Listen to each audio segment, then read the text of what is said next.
Hello everyone, Tom from Market Zone here. How you guys doing?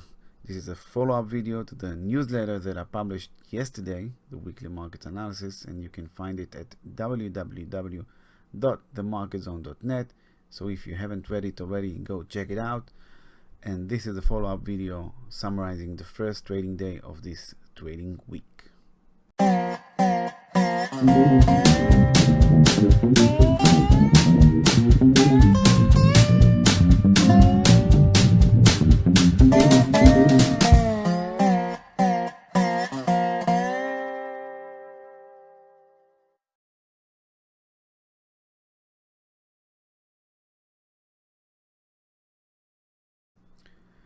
In this week's newsletter, I published several trading ideas, including one specific trading idea, bearish trading idea on SPY, which is already profitable today, as SPY is down about 0.4% right now. So if you read yesterday's newsletter and you decided to take action today, you should be with profits by now, and that's part of the trading edge that I'm trying to provide you when I send out the weekly market analysis each Sunday for you to be better prepared for your next trading week. So if you haven't subscribed already, go do it now. I will leave the link in the show notes below. But I want to start this video with a chart that I mentioned in previous newsletters, and it's about the German DAX.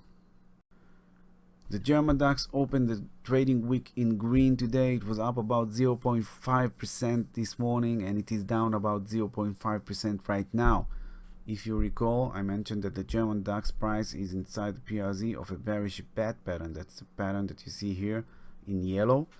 And what we got today, when the DAX rallied earlier, we got a smaller pattern, a bearish crab pattern that I sent out to the lead zone members as a potential short-term bearish setup that already reached first target, which was the top of the trading channel that you see here. The question now is, how will the DAX react to the top of the trading channel that should act as support? If the DAX will rally from here, that will confirm the bullish breakout that we got last week and potentially lead to a new record high. But if the DAX will close below the top of the trading channel, that could lead to a sharp decline, first towards the fast MA line that will be tested as support, and then potentially towards the bottom of the trading channel near 12,000 to test the psychological level there. Now I want to refer your attention to one more thing.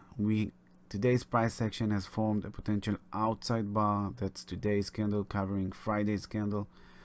That can turn to a reversal pattern. For those of you who are familiar with price action, this can turn to a reversal pattern if tomorrow's candle or the day after will close below today's low. And that will make another reversal pattern on top of two harmonic patterns that will probably signal that DAX is going towards 12,000, a final target zone of this bearish trade.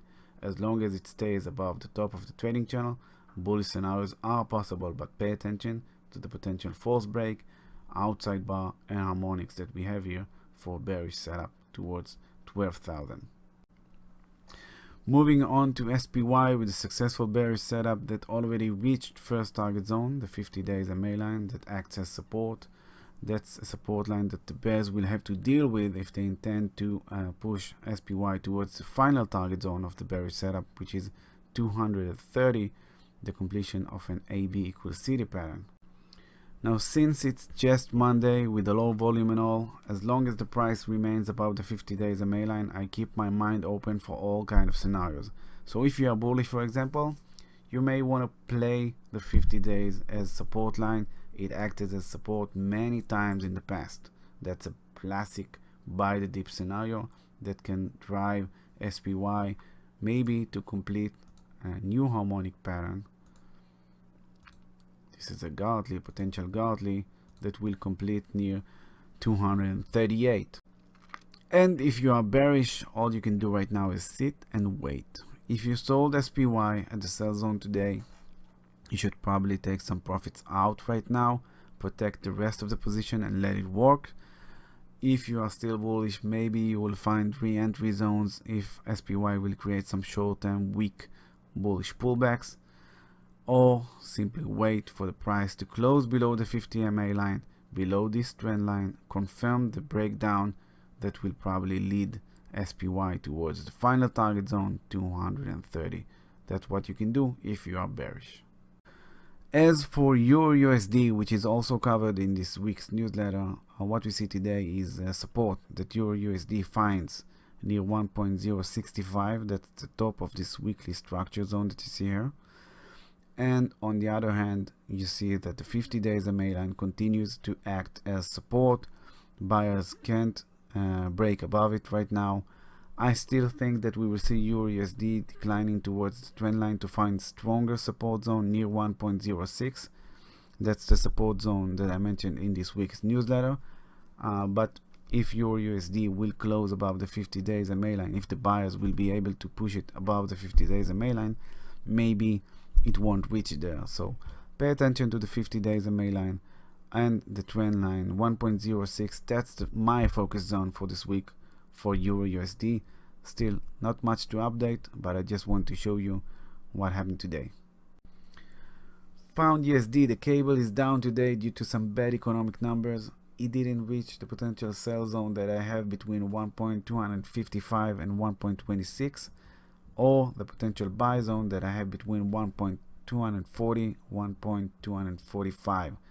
This is the trading range right now, 1.26 1.24, and I'm waiting to trade the borders of this trading range.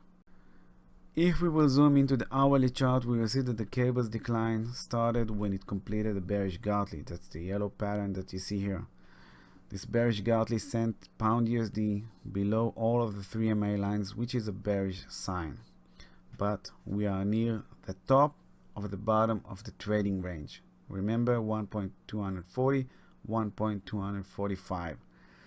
That means that this hourly trend line with the 1.245 level, which is the top of the bottom of the trading range, and a minor structure zone here that you see here, can act as a potential buy zone for pound USD. If you are bullish and you are looking for reasons to buy pound USD, you can focus on 1.245. But if we will zoom out again to the 240-minute chart this time, we see the same bearish signs that we got in the hourly chart, meaning the price is below MA lines that should act as resistance. And as long as this is the case, as long as the price is below these MA lines, it has the potential to continue lower, break below the trend line, and reach the 200 MA line that comes right at the bottom of the daily trading range, 1.24. That will make 1.24 a much stronger support zone and a potential buy zone if you are looking to go long pound USD. So if you are bullish, maybe you should focus on 1.24 instead of the hourly potential buy zone, which is 1.245. If you are bearish, you have the weekly resistance zone between 1.255 and 1.26. Wait for opportunities there to short pound USD. This is it, guys. This is the end of this weekly market analysis follow-up video in which I summarize the price action of the first trading day of a new trading week. I hope you liked it. I hope you enjoyed it. Thank you very much for watching it. Don't forget to subscribe to the YouTube channel, activate notifications so you won't miss the next video, and don't forget to subscribe if you haven't already. Subscribe to the weekly market analysis at www.themarketzone.net. Go to the services tab, go to the free newsletter, just add your email and you'll get each newsletter straight to your emails. Thank you very much again for watching. See you on the next video.